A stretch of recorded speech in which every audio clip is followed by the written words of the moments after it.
Everybody should view it that way. But it's not like you're uplifting these women and putting them in, like a higher light. I mean, no difference than when I was on live as an experiment, but the panel, I didn't even tell the panel or anything. That's what I'm saying. That's why I like it, because it's so organic and we all bring so much to the platform. But when we were talking about, songs and stuff, we was talking about King of Efficiency Apartments. And he has a song, and Armon, I think Armon has music, but anyways, we were talking about money on the floor. There's money on the floor, money on the floor. So we were singing that song or whatever, So the panel really likes that song. They like that song. So I brought up Storm Monroe's song "Spoiled Rotten Cookie." So when I said, I'm like, oh, Spoiled Rotten Cookie, I'm like, oh, you should pick that, so everybody got hyped. Everybody's talking about the song "Spoiled Rotten Cookie." Not too soon after that, Storm comes into the chat, and we talked to him as well about, he actually came onto the panel, and we talked to him as well, about the song "Spoiled Rotten Cookie." He said he got the track coming soon and whatnot. So what a lot of women, they look at that and they're like, oh, Storm, the "Spoiled Rotten Cookie" song. Okay, well, he's talking about female anatomy, right?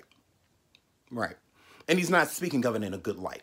So regardless if he's talking about a certain person and he comes out with a song like, well, if you ain't got a spoiled rotten cookie, you ain't got to worry about it. Who's necessarily going to... The woman with the spoiled rotten cookie in the back, please stand up. Or in the front, please stand up. Like, no one's going to stand up and be like, yep, I got a spoiled rotten cookie. No one's going to admit that. So the song is more so going to be used as a defense mechanism. So now me as a father, if that song pops and becomes something, real big, I got to worry about my daughter coming home and saying, Dad, this boy at school said I got a spoiled rotten cookie.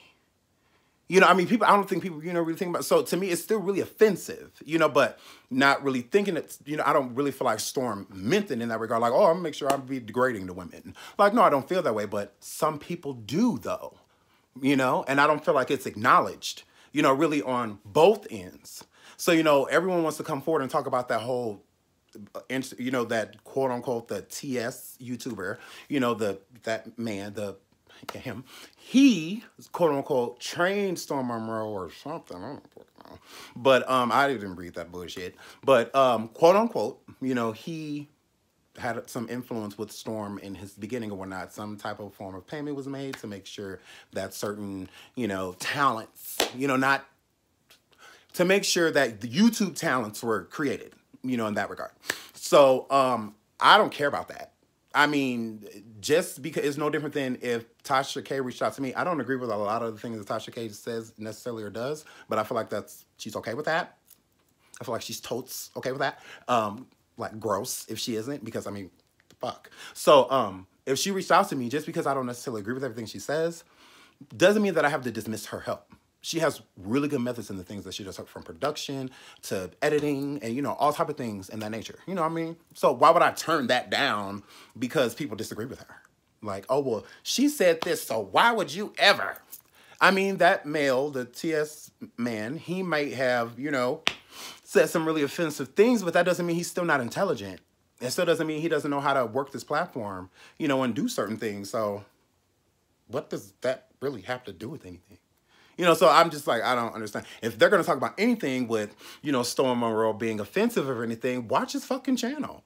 I mean, the majority of the shit that he's saying, I mean, that's what I'm saying. I don't feel like I'm calling him out, because this is your content. I'm speaking my opinion on your content. The majority of your content is about African-American women. And the majority of it is offensive. You're not really speaking of them in a good light. I mean, that shit that you just said about Alexa Sky, I was like, oh my goodness. Whoa. Do you know her?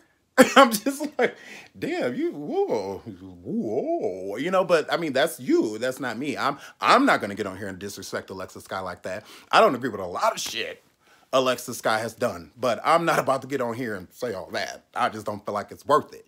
And at the end of the day, I want to bring black women in. I love black women. I love women of color. I love women in general, but I love women of color, and things of that nature. I always want to embrace them, even as a gay male. So what? Like, come to me, bring me your love, see me, tell me about what happened to you and why he broke your heart and stuff like that. I can learn from these things that I'm capable of that, I don't want to do. So I'm always willing to be challenged and learn new things and stuff. That's why I'm here. I'm not here to be right or wrong or stand for this person or stand for that person. I don't care about all that. I'm here to speak my opinion and say what I have to say in store. I don't like her. So, yeah. that's what I have to say on the whole Storm Monroe and Armon situation. You know, they both have said things that are extremely offensive, you know, but one more so shed because it stung. I feel like what Armon said stung. You know, the things that Storm does, I feel kind of goes over people's head because, you know, he's snapping a belt and doing these cute little dances and humping stuff and, you know, all of that. You're taking your mind off the fact that he is literally disrespecting this person. You know, and to really prove my point, like, you know, case in point, if Alexis Sky was in a room and he said everything, and I'm just using her as an example because it's current, you know, it's one of the more current things. If she was in a room, I'm not going to say he wouldn't have said those things, but would you have felt respectful saying the things that you were saying on your live to her, like right there, you know, in front of a room full of people? Would you, in front of her daughter, you know, as she's sitting there